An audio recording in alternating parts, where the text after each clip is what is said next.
মুহররম মাসে যদি কোনো ব্যক্তি 5টি আমল করতে পারে, আমার আল্লাহ রব্বুল আলামিন 1 বছরের গুনাহ তাকে ক্ষমা করে দিবে, অল্প দিনে হালালভাবে ধনী বানিয়ে দিবে, মানে তার রিজিকের মধ্যে আল্লাহ বরকত বাড়িয়ে দিবে। এমনকি মুহররম মাসের এই 5টি আমলের কারণে আল্লাহ পাক তার মনের নেক জায়েদ আশাগুলো পূর্ণ করে দিবে এবং তার যত বড় কঠিন পাপ থাকুক না কেন ওই পাপ থেকে আল্লাহ পাক সম্পূর্ণ তাকে নিষ্কৃতি দান করবে। মুসলমান, 1 নম্বর আমল হলো আশুরার দিনে রোজা রাখা। আশুরার দিন রোজা রাখলে নবীজি বলে দিয়েছেন, আহতাসিবু আলাল্লাহি আন ইউকাফিরা সানাতাল্লাতী ক্বাবলা। আমি নবীজি আশা রাখি আমার কোন উম্মত যদি আশুরা রোজা রাখতে পারে, আমার আল্লাহ পাক তার জীবনের 1 বছরের গুনাহ মাফ করে দিবে।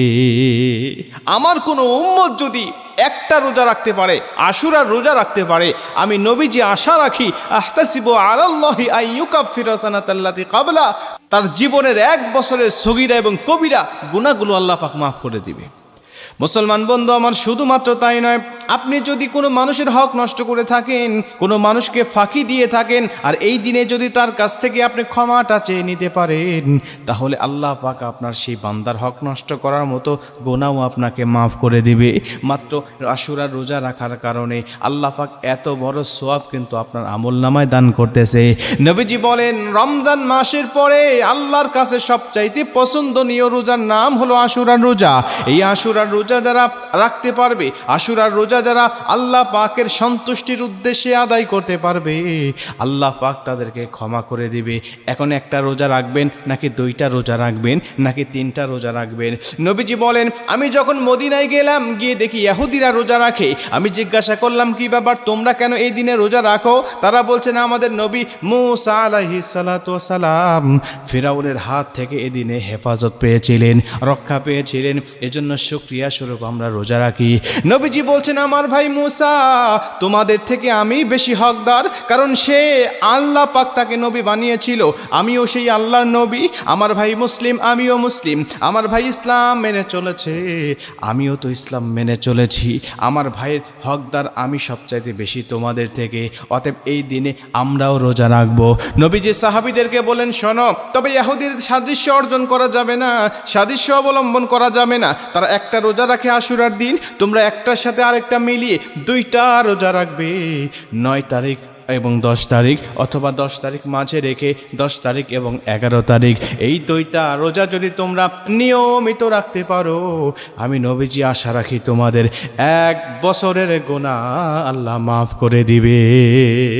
এই আশুরার রোজা রাখার কারণে আল্লাহ তোমাদের 1 বছরের গুনাহগুলো আল্লাহ পাক মাফ করে দিবে। এই জন্য এখন মুহররম মাস চলছে, আমরা 1 নম্বর আমল আশুরার রোজা রাখবো ইনশাআল্লাহ। 2 নম্বরে রাসূল সাল্লাল্লাহু আলাইহি ওয়াসাল্লাম বলেন, এই দিনে তোমরা বেশি বেশি আল্লাহ পাকের কাছে ইস্তেগফার পাঠ করো, কারণ এই দিনে ইস্তেগফার পাঠ করলে, এই মাসে ইস্তেগফার পাঠ করলে আল্লাহ পাক তোমাদের সেই ইস্তেগফার কবুল করবে, মানে তোমাদের জীবনের গুনাহগুলো মাফ করে দিবে। আমরা যদি ইতিহাস দেখি তাহলে আমরা দেখতে পারি, আদম আলাইহিস সালাতু ওয়াস সালাম থেকে শুরু করে নিয়ে আমাদের নবী পর্যন্ত অনেক নবী রাসূলদেরকে আল্লাহ পাক এই দিনে তাদের দোয়াগুলো কবুল করেছিলেন। আদম আলাইহিস সালাতু ওয়াস সালাম যখন আল্লাহ পাকের কাছে দোয়া করেছিলেন, রব্বানা যালামনা আনফুসানা ওয়া ইল্লাম তাগফির লানা ওয়া তারহামনা লানাকুনান্না মিনাল খাসিরিন। আয় আমার আল্লাহ, আমাদের জীবনের গুনাহগুলো মাফ করে দেন, আমি নিজের নফসের উপরে জুলুম করেছি। আমার আল্লাহ পাক বছরের পর বছর কান্নাকাটি করার পরে এই আশুরার দিনে তাকে হেফাজত করেছিলেন, ক্ষমা করে দিয়েছিলেন।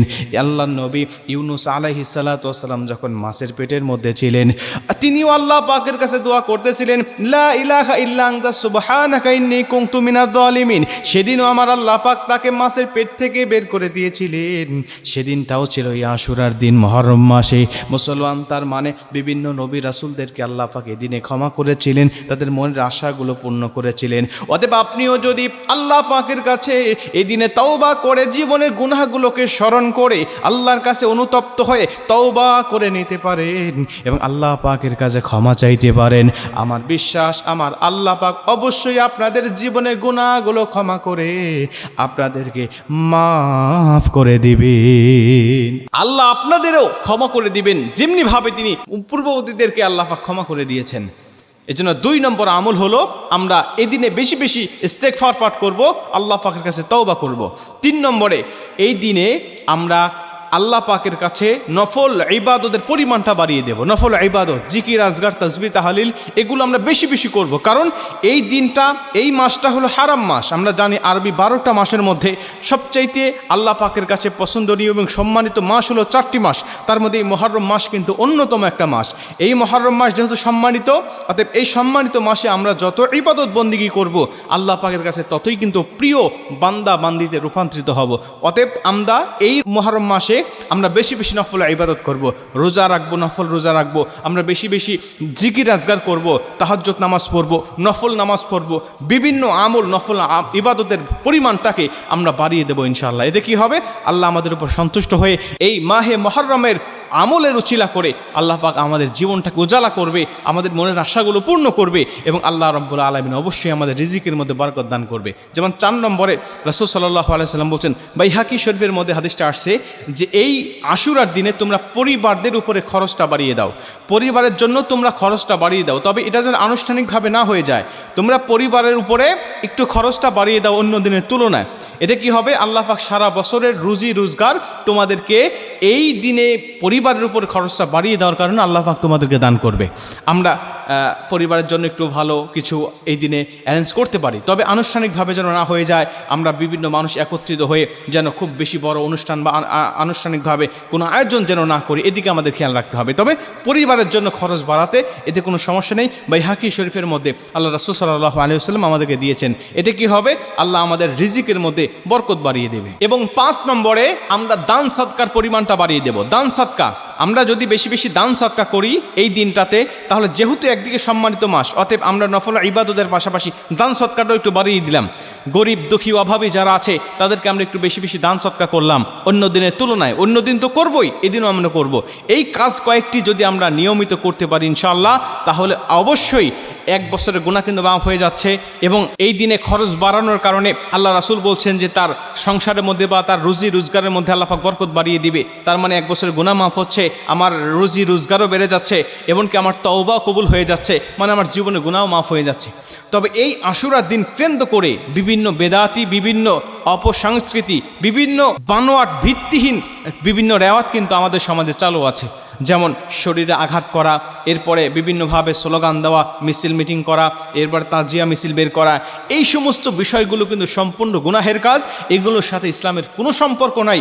এগুলো যদি কোনো মানুষ করে সে গুনাহগার হবে। আমরা দেখেছি ঢাকার মধ্যে বিশেষ করে এটা নিয়ে তাজিয়া মিছিল বের করে মাইলকে মাইল তারা জ্যাম লাগিয়ে ফেলে, মানুষগুলোকে কষ্ট দেয় এবং তারা বিভিন্নভাবে নিজেদেরকেও কষ্ট দেয়।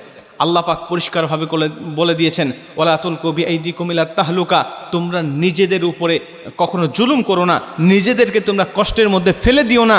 আমরা নিজেদেরকে কষ্টের মধ্যে ফেলে দিই। ছোট্ট ছোট্ট বাচ্চাদেরকে পর্যন্ত আমরা আঘাত করি, তাদের শরীর থেকে জখম করে রক্ত বের করে নিয়ে আসি। প্রিয় ভাইয়ের আমার, এগুলো কিন্তু গুনাহের কাজ। এগুলো করে দুনিয়াতে কোনো ফায়দা আপনি পাবেন না। আপনি হয়তো হাসান হোসেনের জন্য আপনি মোহাব্বত করে নিজেকে রক্তাক্ত করতেছেন। আসলে এটাকে মোহাব্বত বলে না, এটাকে মোহাব্বত বলে না। যদি মোহাব্বত করতেই চান তাহলে তারা যে জন্য জীবন দিয়ে চলে গেল ওই কাজগুলো আপনি করেন, ইসলামটাকে আঁকড়ে ধরেন, ইসলাম অনুযায়ী জীবনটাকে গঠন করেন, তাহলে অবশ্যই আল্লাহ পাক আপনার উপরে সন্তুষ্ট হবে। আর তখনই আপনি প্রকৃত হাসান এবং হোসেনকে ভালোবাসার মানদণ্ড হবেন বা ভালোবাসার আপনি প্রিয় বান্দা হিসেবে পরিণত হবেন। কিন্তু আপনি আসলগুলো না করে যখন নকলের দিকে টানাটানি করেন, তখন কিন্তু আল্লাহ পাক আপনার উপর সন্তুষ্ট হয়ে যায়। মুসলমান ভাইরা আমার, এই জন্য আমি আপনাদেরকে এই মুহররম মাসের 5টি আমলের কথা বললাম। এই 5টি আমল আপনারা সবাই নিয়ত করবো ইনশাআল্লাহ। প্রথম নম্বরে বলেছি আমরা এই আশুরার দিনে রোজা রাখার চেষ্টা করব। রোজা কিন্তু রাখবো কয়টা? একটা নয়, 2টা রোজা রাখার চেষ্টা করব। 2 নম্বরে বলেছি আমরা এই দিনে ইস্তেগফার পাঠ করব, তওবা পাঠ করব, জীবনের গুনাহের জন্য আল্লাহর কাছে অনুতপ্ত হয়ে ক্ষমা চাইব। 3 নম্বরে বলেছি বেশি বেশি নফল ইবাদতের পরিমাণটাকে বাড়িয়ে দেব। এতে কি হবে? আল্লাহ পাক আমাদের উপরে সন্তুষ্ট হবে। 4 নম্বরে বলেছি আমরা পরিবারের জন্য খরচটা এই দিনে একটু বাড়িয়ে দেব। অন্য দিনের তুলনায় আমরা এই দিনে দিনে বাড়াবো, তবে বেশি বাড়ানো যাবে না, আনুষ্ঠানিকভাবে কোনো আয়োজন করা যাবে না। এবং 5 নম্বরে বলেছি দান সদকা করতে হবে। অন্যান্য দিন যেভাবে করি এই দিনটাকে আরেকটু বাড়িয়ে দিব, বা এই মাসে আরেকটু বাড়িয়ে দেব, দান সদকা একটু বেশি বেশি করতে থাকবো। কারণ আল্লাহ পাক এই মুহররম মাসটাকে সম্মানিত মাস বলে ঘোষণা দিয়েছেন। যেহেতু এই মাসটা সম্মানিত মাস, অতএব আমি যদি এই সম্মানিত মাসকে সম্মান দিয়ে বেশি বেশি নফল ইবাদত আর দান সদকা করতে পারি, আমার আল্লাহ পাক অবশ্যই আমাদেরকে অগণিত পুরস্কার দান করবেন। জোরে কোন সুবহানাল্লাহ।